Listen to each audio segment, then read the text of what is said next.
Oh, apa ceh? Ground thak kalau ini oh. Oh, berapa handong tu? Mana nak cik lah? Di Korea lah merokok. Gaji sebulan 6 juta. Ayo thak kah macam? Oh, sebulan 60 juta. Kau apa kah kedai Korea macam? Kau kabar dong kapengan? Mana nak lupa 6 juta cik lah? Baru dulu. Balongnya mula dah. Mana nak cik lah? Udah lampu sawit. Udah tangin. Udah honda aku. Motor nak ke belah macam? Putra buat lah ide Korea. Kau apa lu?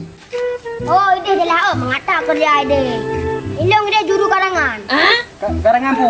Yang ke karangan ke apa baru ni? Oh, jadi kau macam memang kau bengulung dia.